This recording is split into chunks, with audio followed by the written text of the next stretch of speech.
Oh no! Have you ever fancied putting LEDs into a guitar? Yeah, me too. And I know just where to put them. Oh no, I'm Chris, welcome to King Bespoke Creations. I am currently working on this fretless bass. Now the big problem with a fretless instrument is that you can't really put inlays up the neck because the strings will keep touching it and it'll all sound different. So what are we going to do to make it a bit special? Well, I'll tell you. We're going to put some stained glass windows in. So last week, if you missed it, I'll put the links in the description, we made these oak frames, these window frames if you like. That section's going to be removed and we have two of them that's going to clamp either side of a stained glass window that's going to be visible in there all the way through. Now when I first suggested this idea to the customer, he said, yes, that sounds fantastic. Could we light it up with LEDs as well? I replied, yes, of course we can. And all I've got to do now is figure out how the heck I'm going to do that. Now, first off, I got in touch with my good friends at the Guitar Builders Collective, especially Daniel at Devil & Sons Guitars. Knowing that other people have done LED lighting before, I was wondering if there's a really easy, simple solution to this. And, well, there pretty much is. Get yourself an Amazon and buy yourself a strip of LEDs linked to a battery pack. Massive advantage of that, it's already wired up, but I might need to tweak that in a little bit. Now, obviously the very first thing I'm going to do is make sure that they work. No point doing a load of work to then find out we've got a dodgy set and we have to rip it all back out again. That would be rather upsetting. So, batteries in, flick the switch, ta-da! Right, okay, so we have a working set of lights. Now I definitely want to have this box recessed in a little back pocket, just like you would recess for the tone controls and the volume controls. I want to have a separate box for this battery pack to go into.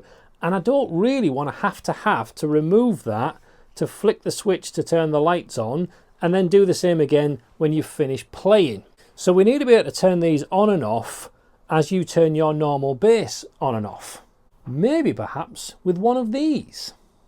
Now, my knowledge of electronics is excruciatingly limited, but I figure in my simple brain, if I snip one of the two wires that are here and connect them to the two pins on the jack socket, if I leave this battery pack permanently on, it won't actually be on when there's no jack socket in. You put the jack in, it'll connect the two wires up with that connection, and hey presto, the light should come on. That sounds good in theory, right? Should work? Maybe? Okay, so first problem is dissecting these two wires without cutting both of them. Very delicately, there's a little groove in between here.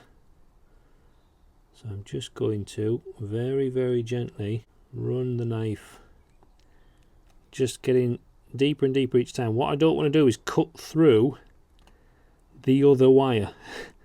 So generally once you've got a split, it then kind of wants to split from there on. There we go, right. So that's exposed two separate wires. Now we need to snip one. So we just cut that down there. The lights have gone out. Dun dun dun. Okay, so if we just connect the two wires back together, the lights come on. And if we connect the jack socket without a jack in it, well, that ain't going to light up anything, is it? No. Right, now if we put a jack in there, that should be a complete loopy circuit. Just like that.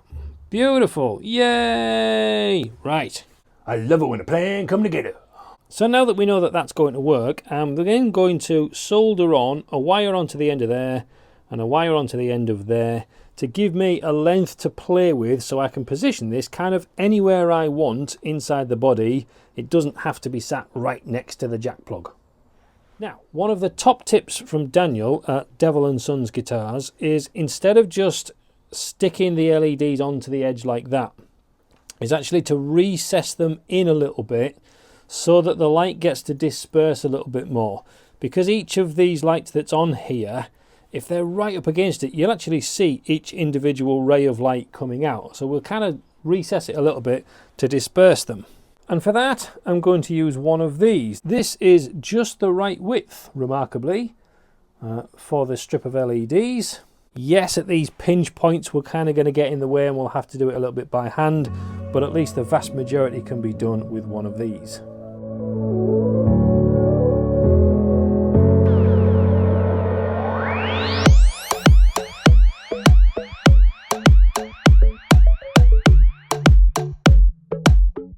So we've got these really tight ends to try and sort out. You can see we have that groove that will have the LEDs recessed into there, but we couldn't get quite into that corner. But actually that groove doesn't need to be all the way into and recessed further into here. Let me show you what I mean. Okay, so the hole that we can currently see, let's say, does something like that. The recess goes in like that. Now, we don't actually need or want the recess to continue in like that all the way up to another point, because I don't want to be bending this stuff into a really sharp point in there. So what I'm going to do instead is have the recess where it's cut to about here currently. I'm going to go a little bit further in and then come around like that and back to there, creating a much gentler curve on that end, which is going to suit this better.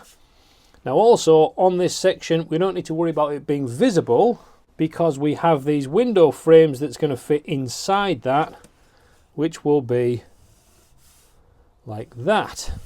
So you're not going to see that section right up to there anyway. So now we just get to do lots of faffy finagling.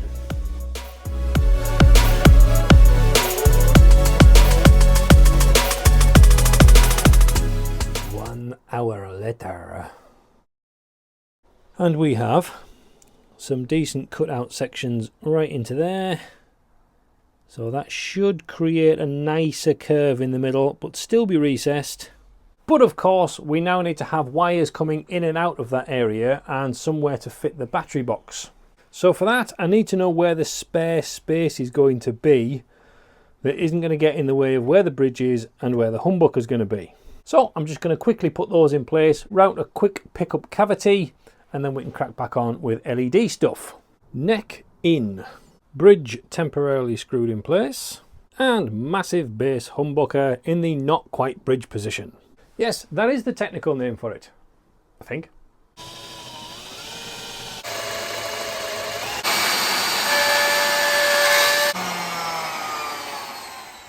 So with that cavity done, I can now mark off and do the same thing on the back for the battery pack.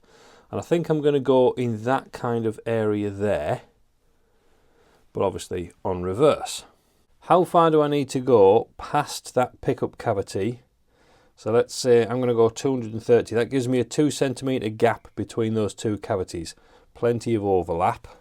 So then as we come to the back, again along the centre line, from that end, 230 is there. So pickup cavity is there.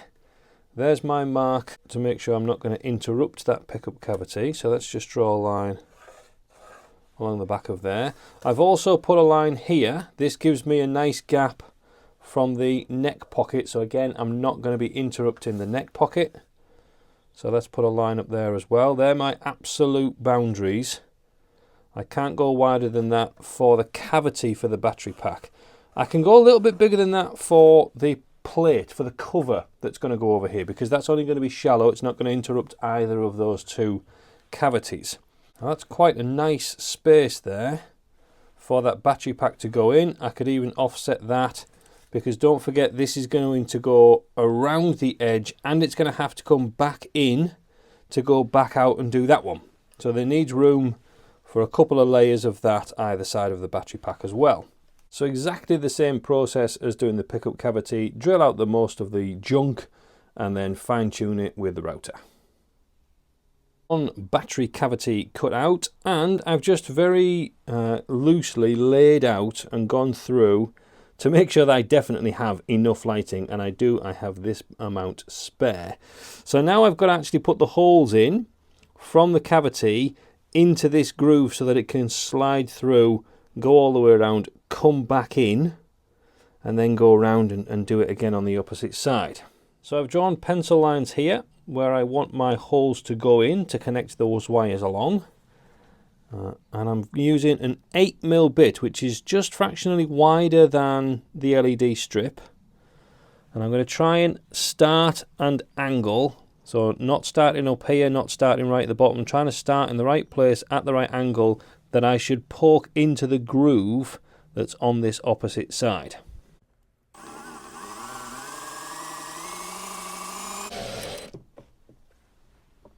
Right, now I heard that crackle on the opposite side. Can't quite get the camera in to see, but I definitely heard that. Yeah, I can feel a point in the middle. So really, really gently. In fact, I'm going to put the drill in reverse now so that it doesn't bite, grab and shove out the other side.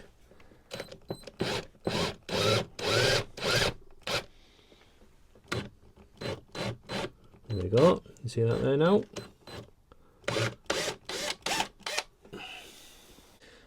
Now on this side, the drill didn't want to play ball. It wants to slip down because I'm going in at an angle. So I'm just using a brad awl just to create a little start point. You can just poke that in, and that should hopefully give the drill bit something to grab into as we gently start to push in.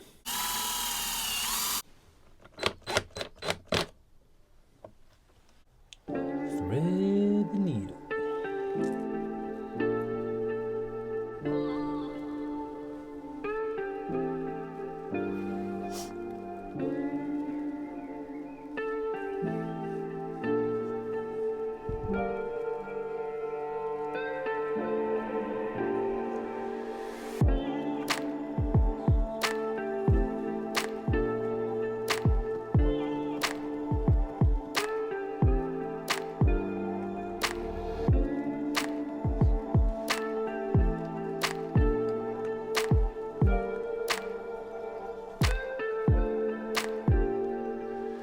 And with that, we have some lit up holes. Now the full wiring up will happen when we put the volume pots in and get all the wiring done all at the same time, but I should have the stuff ready in the post to start the stained glass windows that this lot's going to be lighting up for next week's video. Stick around, click subscribe, like this one, share it, and don't forget to support the channel if you can. Until next week, God bless. Watch this. Watch this one. Watch this one next. Go on. Click. Click. Still there. Click. Go on.